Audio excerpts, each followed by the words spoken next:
नमस्कार प्यारे विद्यार्थियों। हम प्राचीन भारत पढ़ रहे हैं और प्राचीन भारत में आज का अपना टॉपिक रहेगा 16 महाजनपद पे। 16 महाजनपद से पहले हमने कुछ टॉपिक पढ़े हुए हैं, जैसे कि हमने पाषाण काल पढ़ा, सिंधु घाटी सभ्यता पढ़ा, वैदिक सभ्यता पढ़ा और उसके बाद हमने बौद्ध धर्म जैन धर्म को पढ़ा। और उसके बाद हम चलते हैं आज अपने 16 महाजनपद पर। प्राचीन भारत का संपूर्ण कोर्स आपको अवेलेबल मिल जाएगा और पीडीएफ भी मिल जाएगी। प्राचीन भारत का संपूर्ण इतिहास आप पढ़ रहे हो और आज आपका लेक्चर नंबर 10 है। 10वां लेक्चर है आज आपका। तो आज की क्लास में हम जो पढ़ेंगे वो ध्यान रखें क्या क्या आज हम पढ़ने वाले हैं। नंबर 1 पे जो अपना रहेगा वो हरियंक वंश रहेगा, नंबर 2 पे आपका शीशुनाग वंश रहेगा और नंबर 3 पे नंद वंश रहेगा। और नंद वंश के बाद आता है मौर्य वंश। और मौर्य वंश बहुत ज्यादा बड़ा टॉपिक हो जाता है, इसलिए हमने इन 3 वंश से पहले मौर्य वंश को आपको पढ़ा दिया था, लेकिन ये हमने छोड़ दिए थे आपकी डिमांड पर, क्योंकि आपकी इच्छा थी कि पहले बड़े वाले टॉपिक को कवर किया जाए। लेकिन नियम के अनुसार पहले हरियंक वंश आता है, फिर शिशुनाग, फिर नंदवंश आता है। पीडीएफ आप ऐप से डाउनलोड कर सकते हो। तो आज का लेक्चर हम स्टार्ट करते हैं और ये भी देखते हैं 16 महाजनपद किस किस क्षेत्र में विस्तृत हैं, किस किस क्षेत्र में इनका उदय हुआ है, विकास हुआ है, ये हम सभी देखेंगे एक मैप के माध्यम से। एक जगह है जिसका नाम है पाटलिपुत्र। प्राचीन नाम पाटलिपुत्र, वर्तमान में नाम इसका है पटना। इसके आजू बाजू के जो क्षेत्र हैं, यहाँ पे सब शासन चलता है। ये क्षेत्र है मगध का। ये क्षेत्र कौन सा है? मगध का। ये राजगिरी है, ये अंग है, ये अवंती है। ये बहुत से जो यहाँ लिखे हुए मैप में जो नाम लिखे हुए हैं, सारे के सारे यहाँ हम एक एक पॉइंट पे पढ़ेंगे। जैसे ही हम पढ़ेंगे इनके बारे में, पढ़ेंगे हरियंक वंश के बारे में, तो कौन सी जगह, कौन सी स्थान किस पॉइंट पे आता है, तो हम सब देख के चलेंगे। तो 16 महाजनपद में सबसे पहले आता हरियंक वंश, फिर शिशुनाग वंश। एक छोटी सी ट्रिक है 16 महाजनपद को याद करने की, और ये ट्रिक है कुछ इस प्रकार से। हसीन मासूका, हंसना नहीं है, ट्रिक है बस। हैसे हरियंक वंश, ठीक है, हैसे हरियंक वंश। और सी से शिशुनाग वंश। सी से कौन सा है? शिशुनाग वंश। ये ताकि आपको याद रह जाए। न से है नंदवंश, और नंदवंश के शासनकाल में ही आक्रमण हुआ था, विदेशी आक्रमण, याद है सिकंदर का? नहीं है तो आज देख लेंगे। फिर क्या है? मां से है मौर्य वंश। मां से है मौर्य वंश। और सु से है सुंग वंश। कौन सा है? सुंग वंश। और का से है कर्ण वंश। इसके बाद ऐसा नहीं है कि वंश खत्म हो जाते हैं, नहीं, 16 हैं, लेकिन इंपॉर्टेंट है वो यहां से आ जाते हैं आपके एग्जाम में। फिर आ जाता है आपका एक गुप्त, गुप्त काल। फिर गुप्त के बाद के जो काल आते हैं वो आ जाते हैं। लेकिन जैसे जैसे हैं हम आगे आगे जो भी आएंगे, एक बार इनको देख लेते हैं। आज के जो लेक्चर में हम जो पढ़ने वाले हैं वो 3 पढ़ने वाले हैं। ये वाले हरियंक, शिशुनाग और नंदवंश, ये 3 पढ़ के आगे हम ये हम पढ़ चुके हैं। सुंग वंश, कर्ण वंश हम बाद में पढ़ेंगे। जैसे जैसे हमें याद करने की जहां जहां जरूरत पड़ेगी, एक ट्रिक के माध्यम से हम पढ़ते चलेंगे ताकि बच्चों को याद रह जाए, अच्छे से याद हो पाए। चलते हैं अपने पॉइंट पे। तो मगध राज्य के प्रमुख जो वंश हैं, मगध राज्य काफी बड़ा साम्राज्य होता है उस समय का, और यहाँ पे अलग अलग क्षेत्र में अलग अलग राजा होते हैं। और सबसे पहले जिसका समय आता है वो आता है आपके मगध पे हरियंक वंश का। और हरियंक वंश के संस्थापक होते हैं बिंबिसार। बिंबिसार इसके संस्थापक होते हैं। ये क्षेत्र विस्तार में विवाह नीति का खास करके प्रयोग करते हैं, यानी कि 3 शादियां कर लेते हैं, और शादियों में उस क्षेत्र से जैसे दहेज में जो मिलता है, तो यानी कि वहां से आय इनको चौखी यानी कि काफी बढ़ जाती है। तो यहाँ से ये शादी विवाह के चक्कर में, यानी कि शादी विवाह ज्यादा करते हैं, इसी के हिसाब से क्षेत्र का विस्तार करते हैं। तो इनकी राजधानी होती है राजगिरी या गिरिविजय। राजगिरी इसकी राजधानी होती है। प्रमुख शासक देखते हैं हरियंक वंश के। नंबर 1 पे आता है बिंबिसार, जिनका शासनकाल होता है 544 ईस्वी पूर्व से 492 ईस्वी पूर्व। 544 ईस्वी पूर्व से 492 ईस्वी पूर्व, करीब 52 साल ये शासन करते हैं। बिंबिसार इस वंश का प्रथम शक्तिशाली शासक था जिसने मगध साम्राज्य की सत्ता में वास्तविक संस्था उसे मगध साम्राज्य की सत्ता का वास्तविक संस्थापक माना जाता है। हाँ जी, बिल्कुल माना जाता है, क्योंकि सबसे पहले संस्थापक कौन थे? बिंबिसार ही थे। बिंबिसार ही थे। कई बच्चे कंफ्यूज हो जाते हैं बिंबिसार और बिंदुसार में। बिंबिसार हरियंक वंश से हैं और बिंदुसार मौर्य वंश से हैं।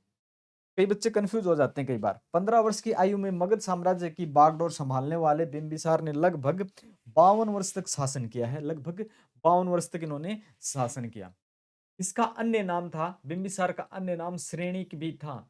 जैन साहित्य में मिलता है। बिंबिसार का अन्य नाम श्रेणिक था। ये किस साहित्य में मिलता है? जैन साहित्य, बौद्ध साहित्य या वैदिक साहित्य कहाँ मिलता है? तो आपको लिखना होता है कि जैन साहित्य में इसका नाम श्रेणिक मिलता है।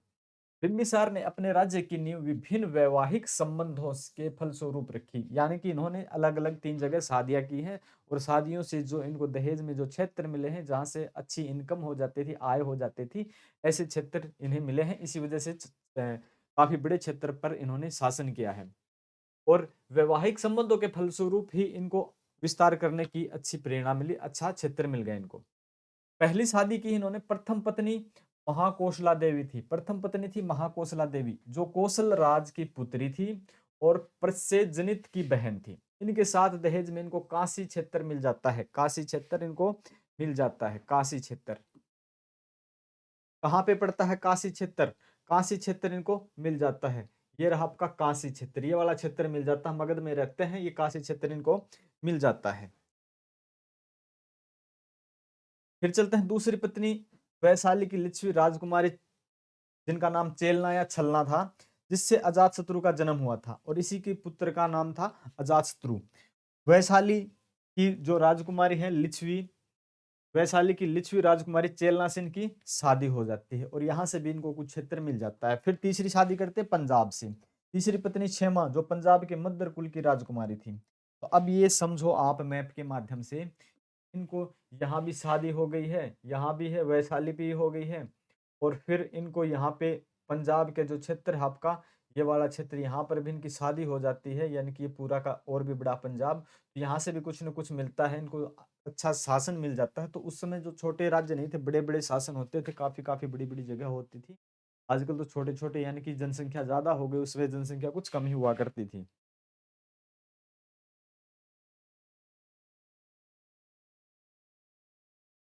नेक्स्ट पॉइंट पे चलते हैं हम।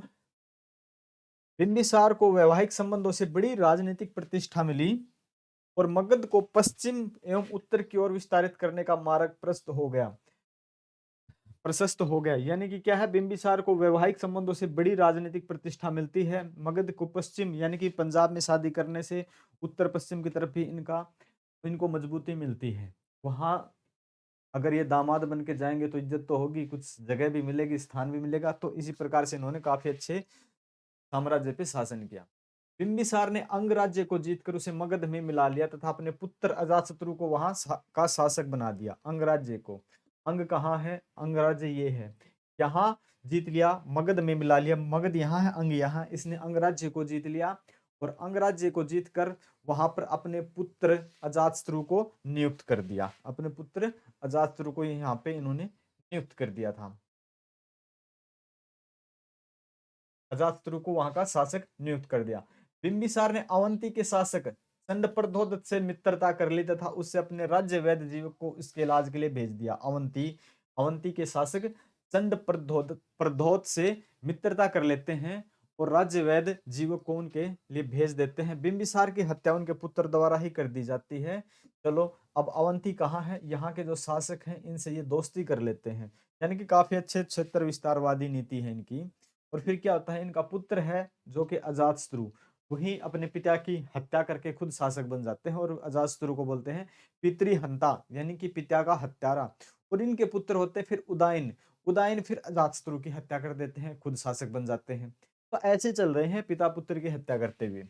बिंबिसार की हत्या उसके पुत्र अजातशत्रु ने कर दी और वह 492 ईस्वी पूर्व में मगध की राजगद्दी पर बैठ गया। अब वो शासक बन गया। कौन? अजातशत्रु। अजातशत्रु अपने पिता की हत्या करके खुद शासक बन जाता है।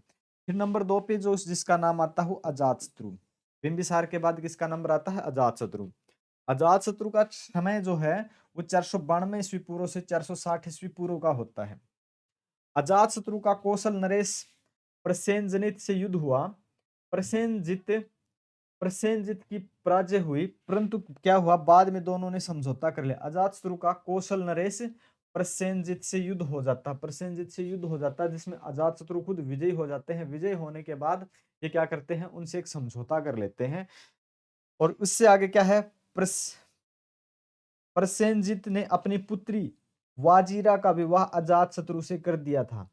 जैसे सेल्यूकस निकेटर ने हेलना, अपनी पुत्री हेलना की शादी चंद्रगुप्त मौर्य से कर दी थी, उसी प्रकार अपनी पुत्री की शादी, अपनी पुत्री वजीरा की शादी अजातशत्रु से कर देता। अपनी पुत्री वजीरा की शादी अजातशत्रु से ये कर देता है। अजातशत्रु का उपनाम कुणिक था। एग्जाम में ये पूछा है अजातशत्रु का उपनाम क्या था। अजातशत्रु का उपनाम कुणिक था। कुणिक था, अजातशत्रु का उपनाम क्या था, कुणिक था। और अजातशत्रु जैन धर्म के मता अनुयायी थे। ये जैन धर्म को मानते थे। अजातशत्रु जैन धर्म को मानते थे, जैन धर्म। अजातशत्रु को पितृहंता या पिता का हत्यारा भी कहा जाता था। पितृहंता क्योंकि पिता की हत्या करके शासन करने के लिए बैठे थे गद्दी पर। अजातशत्रु का लिच्छियों से युद्ध हुआ। अपने कूटनीतिक मित्र वस्कार की सहायता से उसने लिच्छियों को जीत लिया। और फिर क्या है, इस युद्ध में अजातशत्रु ने रथ मूसल और महाशिलांकट नामक हथियारों का प्रयोग किया। दो हथियार थे, एक का नाम था रथ मूसल और दूसरे का नाम था महाशिलांकटक। महाशिलांकटक तो हथियारों का इन्होंने यूज किया था अजातशत्रु ने। बाद में काशी और वैशाली दोनों मगध के अंग बन गए। कौन से, काशी और वैशाली भी मगध के अंग बन जाते हैं, जो कि आप देखोगे यहाँ मैप पे, काशी, काशी और वैशाली, ठीक है, कौसंबी, वैशाली, अयोध्या, पाटलिपुत्र, राजगृह, तो यहाँ पे ये भी इसके अंग बन जाते हैं। फिर नेक्स्ट पॉइंट पे चलते हैं हम। अजातशत्रु के समय में राजगृह की सप्तपर्णी गुफा में प्रथम बौद्ध संगीति हुई थी। हमने देखा था प्रथम बौद्ध संगीति किसके शासनकाल में हुई थी, अजातशत्रु के शासनकाल में। अजातशत्रु किस वंश के थे, हरियंक वंश के थे। अजातशत्रु हरियंक वंश के थे और इन्हीं के समय प्रथम बौद्ध संगीति हुई थी। अजातशत्रु ने करीब 32 वर्षों तक मगध पर शासन किया और पुराणों में ये 28 वर्ष लिखा हुआ है। 32 वर्षों तक शासन करने के बाद अजातशत्रु अपने पुत्र उदयन द्वारा मार दिया गया है।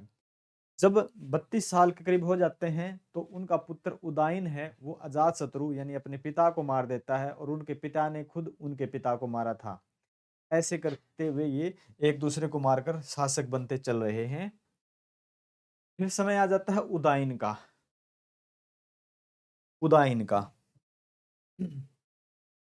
उदयन ने गंगा तथा सोन नदियों के संगम तट पर पाटलिपुत्र, पाटलिपुत्र की स्थापना किसने की थी, जिसका वर्तमान नाम पटना है, उदयन ने। ये क्वेश्चन कई बार आया है कि पाटलिपुत्र की स्थापना किसने की थी। पाटलिपुत्र की स्थापना उदयन ने की थी।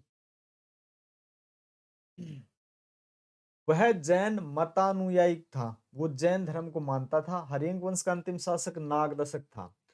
नागदशक उदयन का पुत्र था। नागदशक उदयन का पुत्र था और नागदशक को ये जो इनका अमात्य होता है शिशुनाग, अमात्य जो उदयन को हटा देता है, पद से हटा देता है और खुद शासक बन जाता है। इनको पद से हटाकर खुद शासक बन जाता है और एक नए वंश की स्थापना करते हैं जिसको बोलते हैं शिशुनाग, शिशुनाग वंश। उसने नागदशक को, जो इनका उदयन का पुत्र था और इसका आखिरी वारिस है इस वंश का, और ये 412 ईस्वी में अपदस्थ कर देता है और स्वयं मगध का शासक बन जाता है। कौन, शिशुनाग, और नए वंश की स्थापना करता है शिशुनाग वंश की, जिसका समय रहता है 412 ईस्वी पूर्व से 344 ईस्वी पूर्व तक का। इस वंश का संस्थापक शिशुनाग को माना जाता है। किसको माना जाता है, शिशुनाग को। ये उदयन के पुत्र, ये उदयन के पुत्र जो नागदशक हैं को पद से हटा देते हैं और खुद शासक बन जाते हैं और इसी के नाम पर शिशुनाग वंश का नाम पड़ता है। प्रथम शासक जो होते हैं शिशुनाग होते हैं इस वंश के, जिनका समय है 412 ईस्वी पूर्व से 394 ईस्वी पूर्व। इसने अवंती तथा वत्सरा राज्य पर अधिकार कर लिया। अवंती और वत्स राज्य पर ये अधिकार कर लेते हैं, उसे मगध साम्राज्य में ये मिला लेते हैं। और क्या है कि मगध साम्राज्य में मिला लेते हैं। इसने पाटलिपुत्र से हटाकर वैशाली को राजधानी बनाया। ये क्वेश्चन इंपॉर्टेंट हो जाता है भाई, कई बार एग्जाम में आया है। किस शासक ने अपनी राजधानी को पाटलिपुत्र से हटाकर वैशाली कर लिया था? किस शासक ने अपनी राजधानी को पाटलिपुत्र से हटाकर वैशाली कर लिया था? कौन थे? शिशुनाग। शिशुनाग। और इनके पुत्र फिर वैशाली से पाटलिपुत्र कर लेंगे। इसके शासनकाल के समय में मगध साम्राज्य के अंतर्गत बंगाल से लेकर मालवा तक का क्षेत्र भूभाग सम्मिलित था। महावंश के अनुसार शिशुनाग की मृत्यु के पश्चात उसका पुत्र कालाशोक, कालाशोक द्वितीय बौद्ध संगीति होते हैं इनके शासनकाल में, फिर इनके कालाशोक शासक बन जाते हैं। फिर समय आ जाता है कालाशोक का, जिनका समय है 394 ईस्वी पूर्व से 366 ईस्वी पूर्व। इसका नाम पुराण और दिव्यावदान में काकवर्ण है। काकवर्ण है किसका? कालाशोक का काकवर्ण। काला शोक या काकवर्ण, काक से काला। इसने वैशाली के स्थान पर फिर पुनः पाटलिपुत्र को अपनी राजधानी बनाया। इनके पिता ने पाटलिपुत्र से वैशाली बनाया था, इन्होंने फिर वापस वैशाली से पाटलिपुत्र राजधानी बनाया। इन्होंने करीब 28 साल तक शासन किया है।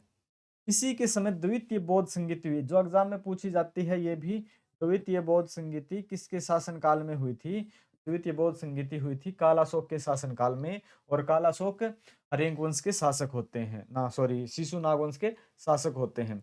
इसी समय बौद्ध संघ दो भागों में बटा था। बौद्ध संघ कब किसके शासनकाल में दो भागों में बटा था? किसके शासनकाल में बटा था? कालाशोक के शासनकाल में बटा था।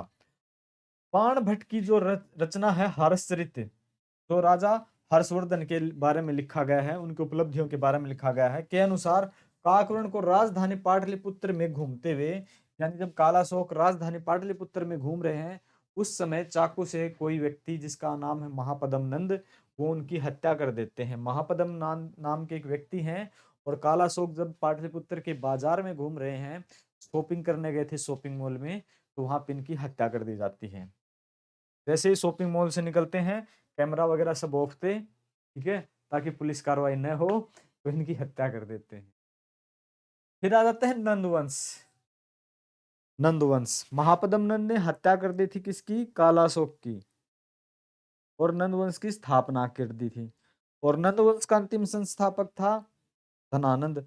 और इसी के साल में, इसी के समय में सिकंदर महान का आक्रमण होता है, और बहुत ही निरंकुश निर्दयी शासक होता है धनानंद। और इसी को हटाकर, इसी की हत्या करके मौर्य साम्राज्य की फिर स्थापना होती है। तो देखते हैं नंदवंश के बारे में। क्या है नंदवंश? संस्थापक कौन है? महापदम नंद, जो कि कालाशोक की हत्या करके खुद शासक बनते हैं। महापदम नंद पहले शासक हैं यहाँ के, इस वंश के। पुराणों के अनुसार इस वंश का संस्थापक महापदम नंद एक शूद्र था, एक शूद्र था, शूद्र जाति से था। इसमें महापदम नंद श्रव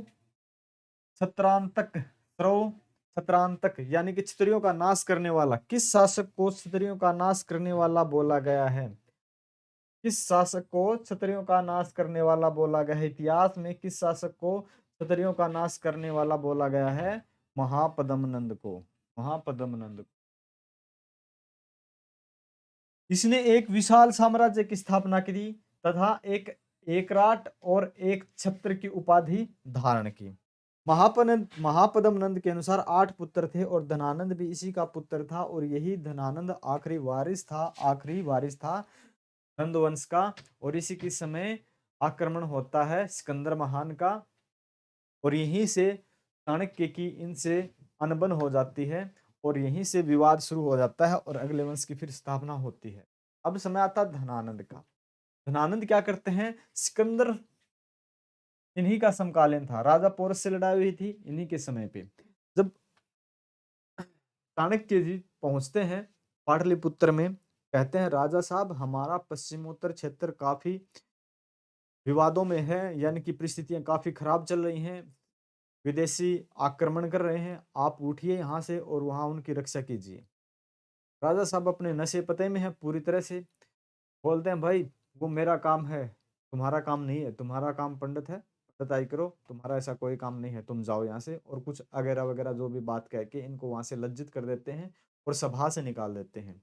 उस समय ही वो कहते हैं कि एक दिन मैं तुम्हारे वंश को ही खत्म कर दूंगा। फिर वो किसी व्यक्ति, ऐसे व्यक्ति की तलाश कर रहे हैं तो इनका साथ देश के, और फिर इनको मिलते हैं चंद्रगुप्त मौर्य। और चंद्रगुप्त मौर्य और ये दोनों मिलके नंद वंश का विनाश करते हैं और नए वंश की स्थापना करते हैं, मौर्य वंश की।